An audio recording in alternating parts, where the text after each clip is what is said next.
After a group of hunters entered the gate, the examiner asked if anyone was feeling dizzy or experiencing any discomfort, as passing through the gate sometimes caused motion sickness. Typically the gates closed once they have been cleared, but a few were left open for occasions like this, such as the sole gate they had entered. The examiner directed everyone inside. Disung contemplated that this year's strength measurement seemed similar to the previous year. He acknowledged the need to perform better in order to achieve a better result. Meanwhile, a hunter expressed surprise at the sight inside the gate and commented on its popularity. Her companion instructed her to turn off her phone. Disung worriedly noted the presence of two newcomers in the group. An elderly man, wearing a happy expression, remarked on the pleasant air. Disung deduced that the majority of the group consisted of D rank or C rank hunters, including the elderly man. He also recognized Leon, the foreign laborer he had seen earlier in the lobby, speculating that he too was a newbie considering his participation in the testing at his age. Disung pondered whether it would be alright with most newcomers in the group.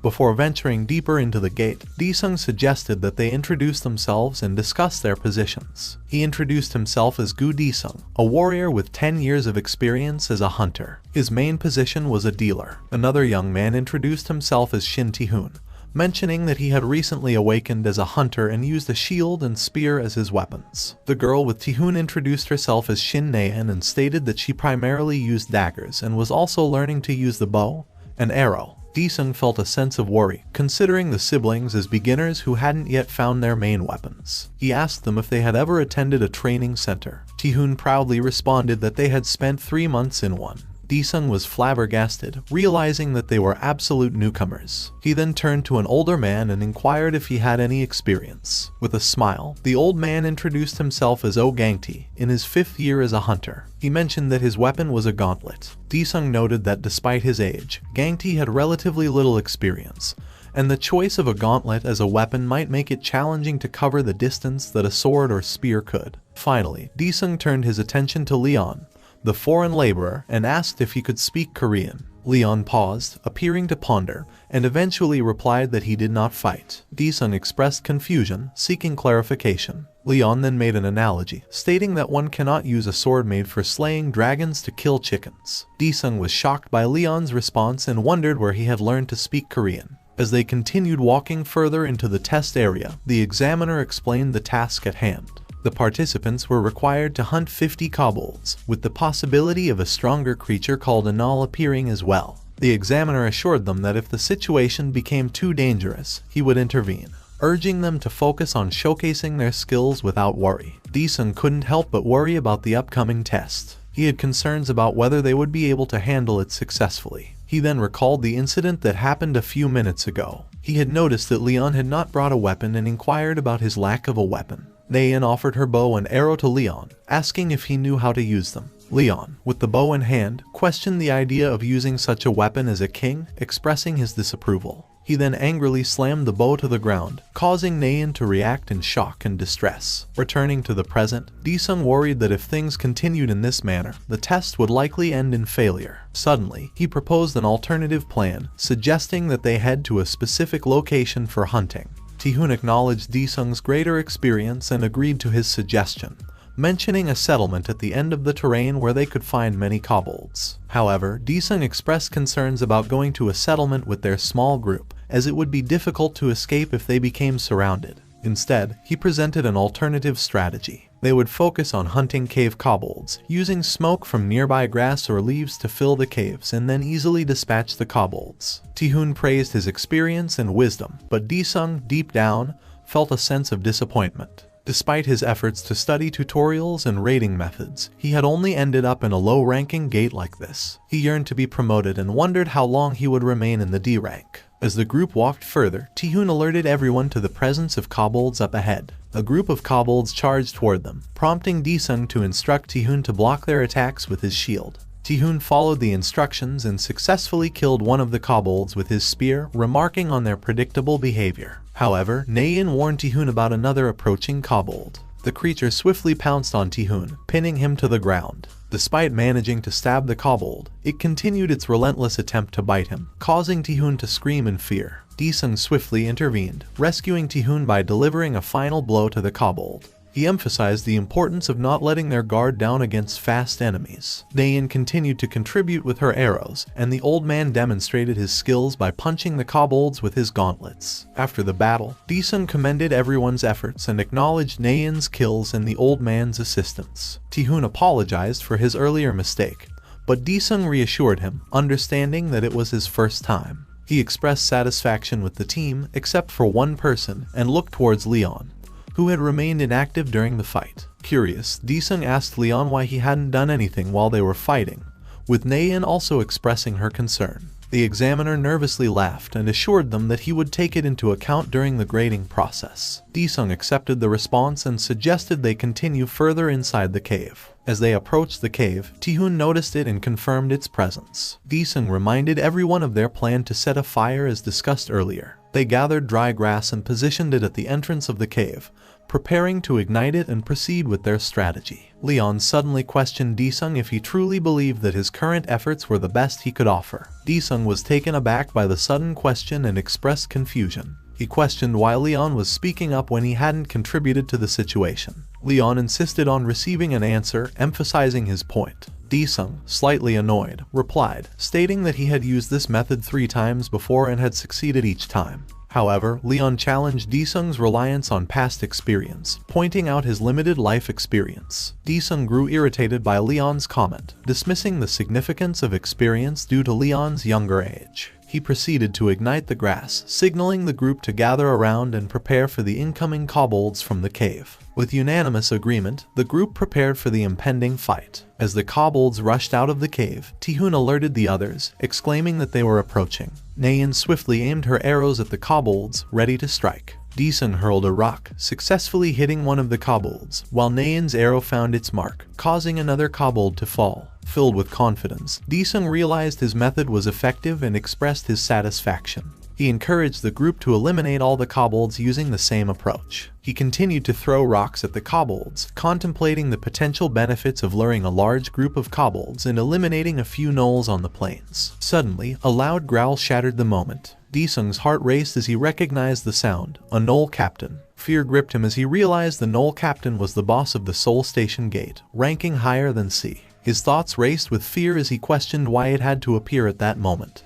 The gnoll captain let out a loud growl, causing Naeun to urgently call out to Disung. Fear paralyzed Disung momentarily, but he quickly made a decision. He commanded Ti-Hun to join him in confronting the gnoll captain, while Naeun and Grandpa would handle the kobolds in the cave. As he and Ti-Hun rushed toward the gnoll captain, he realized the need for an experienced member in each team. He understood that sending an inexperienced D-rank fighter against the formidable gnoll captain would be tantamount to suicide.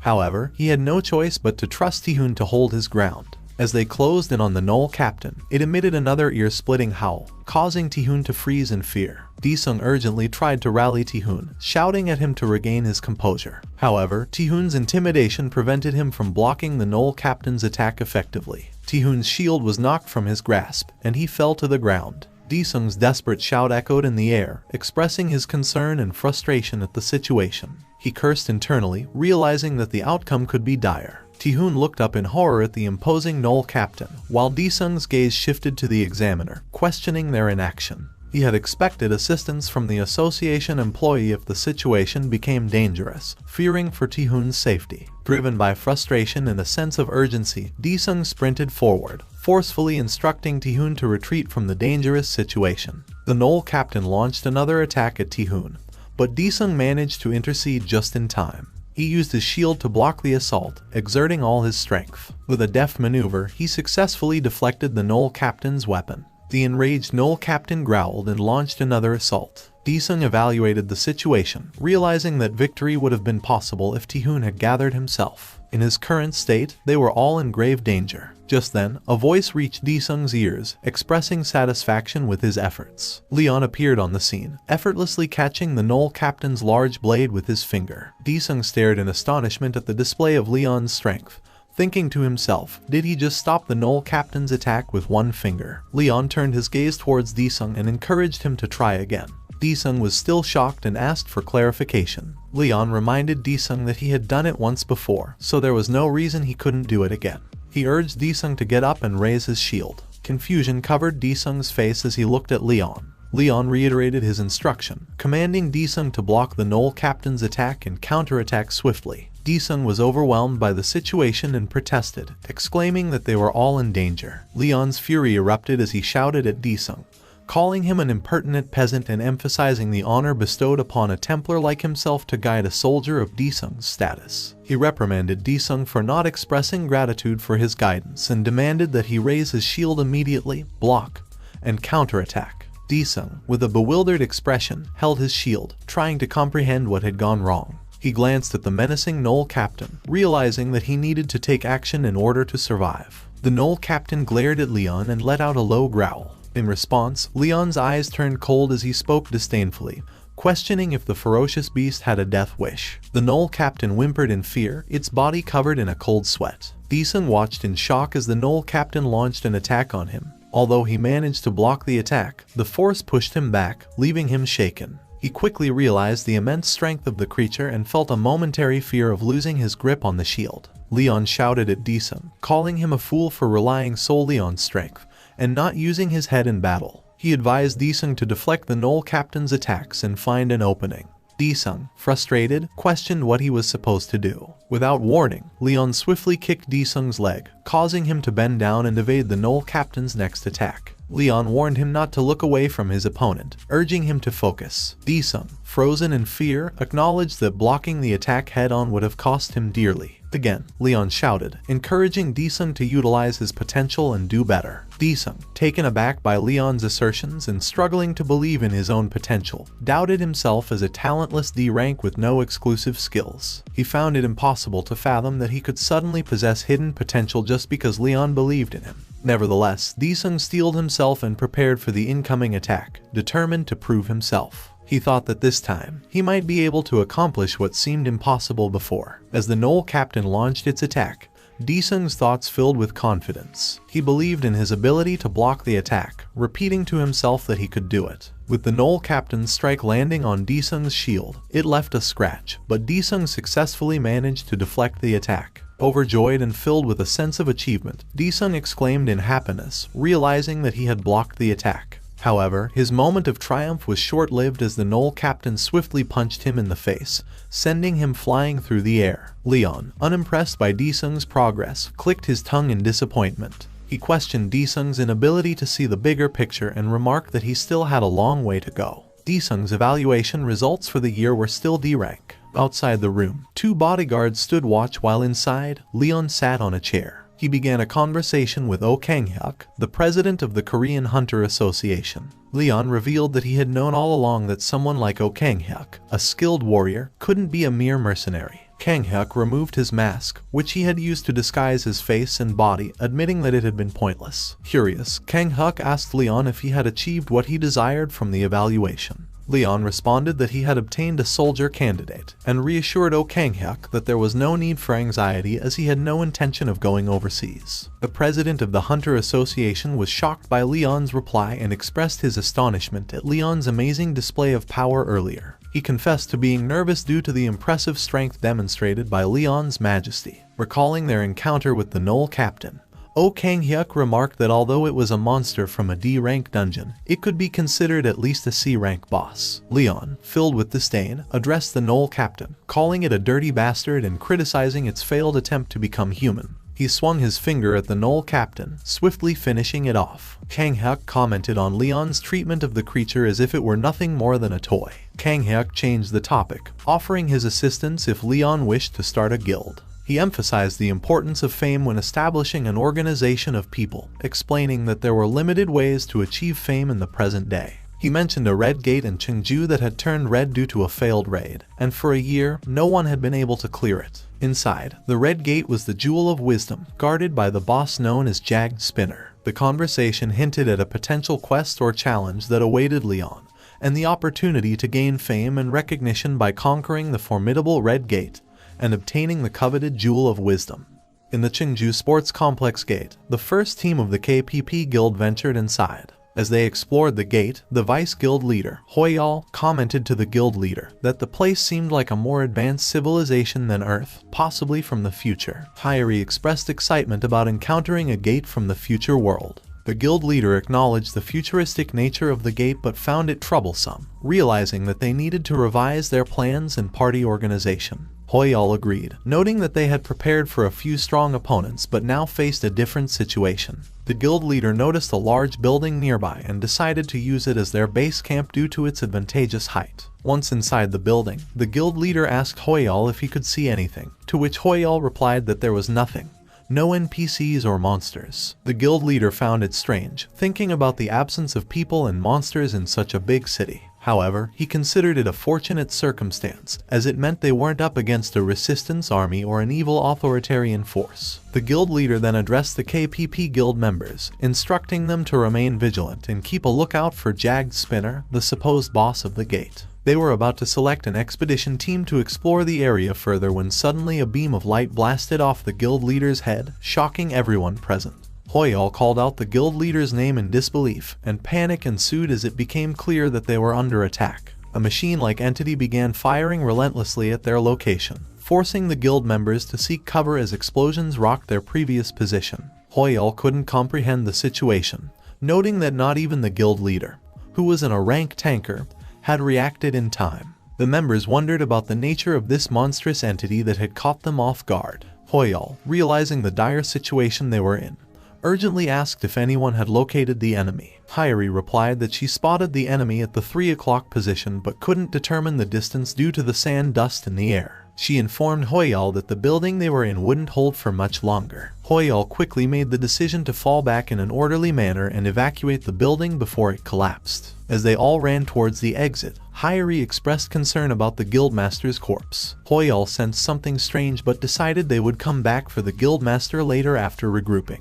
He ordered Hyrie to check the exit, and she confirmed that she didn't sense anyone's presence and believed the exit was safe. However, as Hyrie exited the building, she suddenly stopped in shock. She felt an itch on her neck and expressed confusion. Hoyal witnessed the scene and called out her name in fear. He noticed wires stained with blood and wondered how long they had been there. Drawing his sword, he commanded everyone to sever the wires and emphasized imbuing their weapons with mana to cut through them. He questioned who their enemy was, whether there was only one, and how long they had been watching them. At that moment, something locked onto their group. A machine-like entity on a building launched a bluish whip-like attack toward Hoyal and his group. The attack hit their position, resulting in a powerful explosion. Hoyal, the only survivor of the attack, had lost one arm and one leg in the process. Fueled by anger and disbelief, he shouted, demanding the machine-like entity to show itself and called it a piece of shit. As the machine-like entity appeared in front of him, Hoyal couldn't believe his eyes. He realized that it was Jagged Spinner, the one responsible for the attack. In a moment of recollection, Jagged Spinner remembered a memory involving a woman who mentioned a special item that would enable fighting even without ammunition.